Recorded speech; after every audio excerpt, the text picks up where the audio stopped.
자, 여러분, 지금 여러분이 타고 다니는 전기차, 그리고 매일 쓰는 스마트폰, 이 안에 들어가는 자석 하나 때문에 세계 지도가 바뀌고 있다는 사실 알고 계십니까? 단순히 자석 이야기가 아닙니다. 이건 강대국들이 서로의 목줄을 쥐려는 아주 살벌한 전쟁 이야기입니다. 오늘 제가 드릴 말씀은 뉴스에서 흔히 보는 기술 개발 성공했다, 우리도 이제 자원 독립했다, 이런 희망 섞인 찬가가 아닙니다. 오히려 그 뒤에 숨겨진 차가운 계산서와 우리 주머니를 털어갈지도 모르는 진짜 위기에 대한 이야기입니다. 우리가 흔히 히토류 합니다. 중국이 이걸 무기로 쓴다고 하니까 우리나라도 그렇고 미국도 그렇고 난리가 났죠. 그래서 나온 대안이 뭡니까? 바로 히토류가 안 들어가는 자석, 비히토류 자석을 만들자는 겁니다. 최근에 뉴스 보면 국내 연구진이 이걸 개발했다는 소식이 심심찮게 들립니다. 기술적으로는 정말 대단한 성과입니다. 칭찬받아 마땅하죠. 그런데 말입니다. 여기서 아주 불편한 질문을 하나 던져야 합니다. 기술만 있으면 게임이 끝날까요? 과연 중국이 그 기술을 보고 무서워서 벌벌 떨까요? 천만에요. 중국은 지금 웃고 있을지도 모릅니다. 모터 구조를 한번 상상해 보시죠. 핵심은 저 안에 들어가는 영구 자석입니다. 중국이 히토류 시장을 장악한 건 히토류가 중국 땅에만 묻혀 있어서일까요? 아닙니다. 땅 파서 흙 걸러내고 산성 용액 들이부어서 분리해내는 그 과정이 엄청나게 지저분하기 때문입니다. 환경 오염이 심각하죠. 선진국들이 환경 규제 때문에 손 털고 나갈 때 중국은 어떻게 했습니까? 그냥 했습니다. 환경이 망가지든 말든 싼 가격에 공급하겠다는 전략으로 전 세계 시장을 먹어버린 겁니다. 이게 바로 우리가 마주한 딜레마의 핵심입니다. 우리가 비토류 자석 기술을 개발했다고 칩시다. 그런데 이 자석을 만드는 데 들어가는 비용이 중국이 환경 파괴를 감수하고 찍어내는 히토류 자석보다 비싸다면 어떻게 될까요? 테슬라가, 현대차가, 삼성전자가 과연 국산 기술이라는 이유만으로 그 비싼 자석을 써줄까요? 기업은 냉정합니다. 결국은 가성비입니다.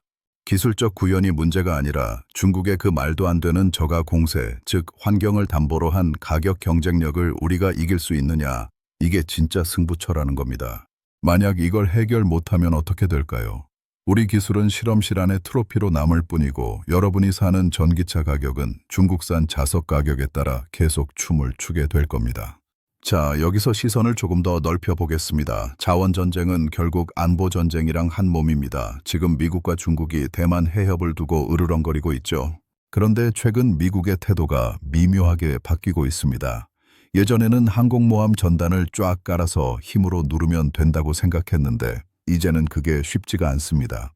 도대체 왜일까요? 바로 중국의 미사일 기술 때문입니다. 지도를 머릿속에 한번 그려보시죠. 일본 열도에서 오키나와, 대만, 필리핀으로 이어지는 선이 있습니다. 저게 바로 제1도련선입니다. 중국이 설정한 해상 방어선이자 미국 입장에서는 중국을 가둬둬야 하는 봉쇄 선입니다. 그런데 중국이 극초음속 미사일이라는 걸 개발했습니다. 이게 마하 5가 넘는 속도로 날아오는데 기존 방어 체계로는 요격이 거의 불가능합니다. 미국의 그 비싼 항공모함이 중국 근처에 갔다가 이 미사일 한 방에 수장될 수도 있다는 공포가 생긴 겁니다. 항공모함 한 척에 수조 원이 넘고 타고 있는 병력만 5천 명입니다.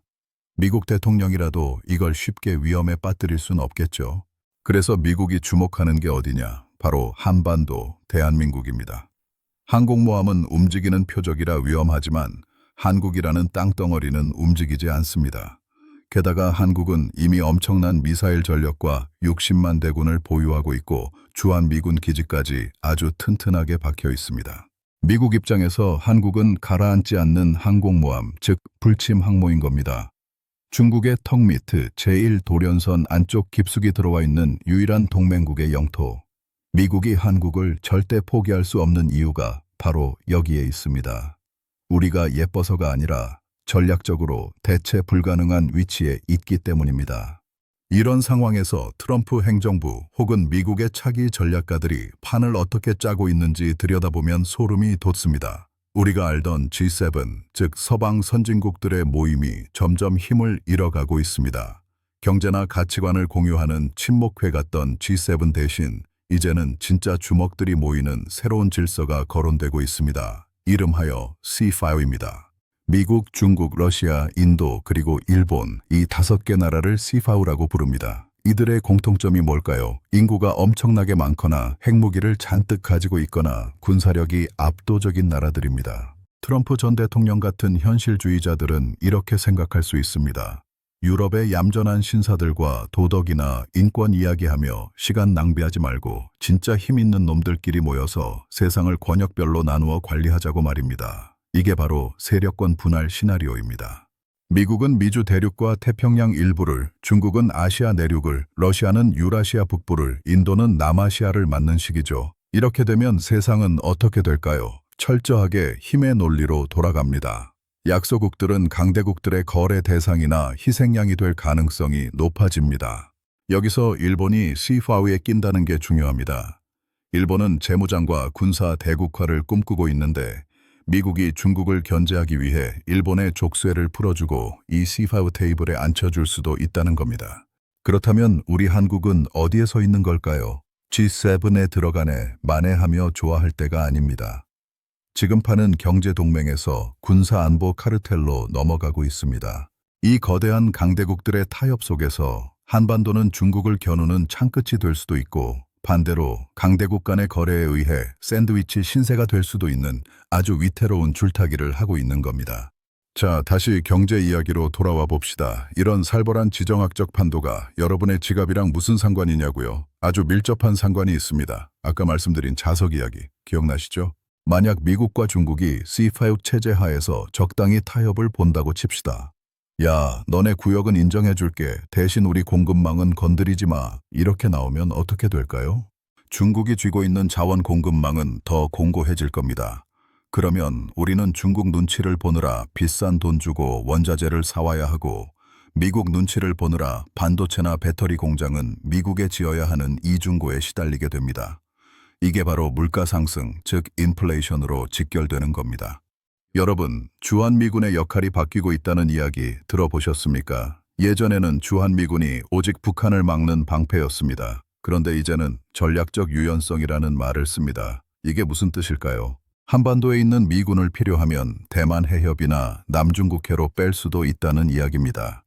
만약 중국과 대만이 충돌하는데 오산이나 평택에 있는 미군 전투기가 출격한다면 중국은 가만히 있을까요? 당연히 한국 내 미군 기지를 공격 목표로 삼을 겁니다. 그 순간 우리 땅은 강대국들의 대리전 전쟁터가 되는 겁니다. 이건 단순한 군사적 위협이 아닙니다. 바로 경제적인 재앙으로 이어지기 때문입니다. 자, 상상을 해보십시오. 중국이 한국 내 미군 기지를 견제하기 위해 가장 먼저 뭘 할까요? 미사일도 쏘겠지만 더 쉬운 방법이 있습니다. 바로 한국으로 들어오는 해상 무역로를 봉쇄하는 겁니다.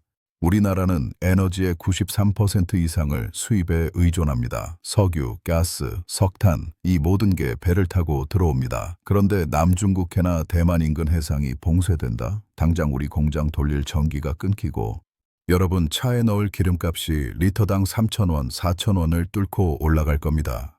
주유소 전광판 숫자가 바뀌는 게 문제가 아니라 물류가 멈추고 마트 진열대가 비어버리는 상황이 올 수도 있다는 이야기입니다.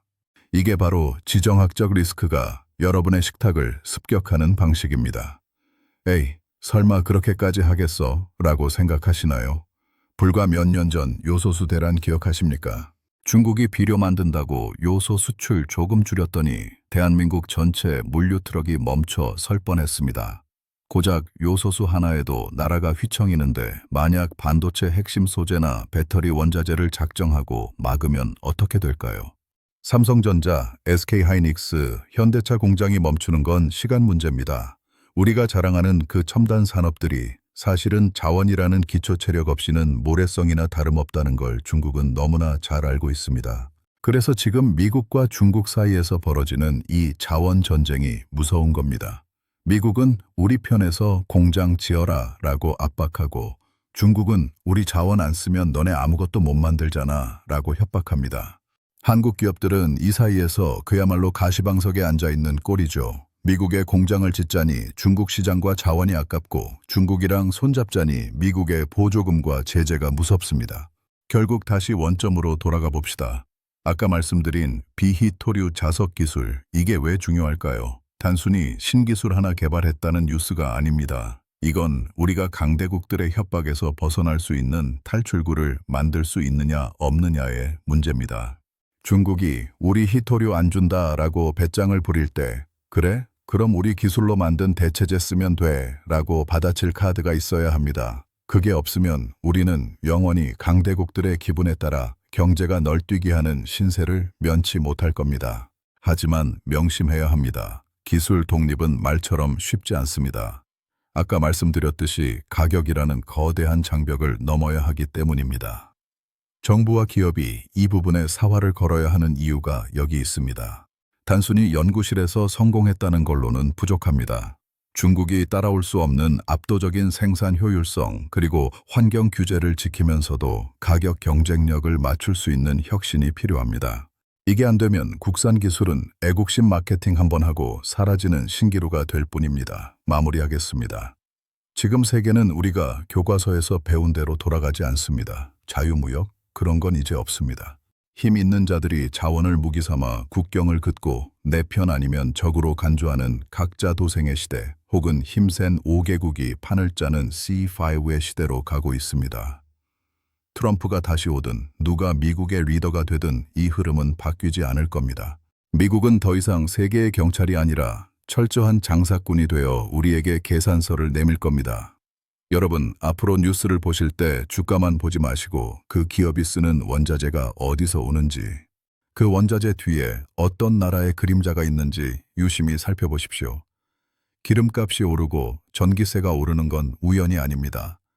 저 먼 바다 건너에서 벌어지는 거대한 힘겨루기의 파편이 우리 지갑에 와서 박히는 겁니다. 우리는 자원 빈국입니다. 하지만 머리는 꽉 차 있는 기술 강국이기도 합니다. 이 기술이 실험실을 넘어 진짜 시장에서 중국의 자원 무기를 무력화시킬 수 있을 때 비로소 우리는 강대국들의 눈치를 보지 않는 진정한 전략 국가가 될 수 있을 겁니다. 그때까지 여러분의 눈과 귀는 항상 깨어 있어야 합니다. 자원 전쟁은 이제 막 시작되었으니까요. 여기까지 여러분의 자원 전략 분석가였습니다. 이 냉혹한 현실 속에서 우리는 어떤 선택을 해야 할까요? 다음 시간에는 이 위기를 기회로 바꿀 구체적인 투자 전략과 산업 지형 변화에 대해 더 깊이 파헤쳐 드리겠습니다.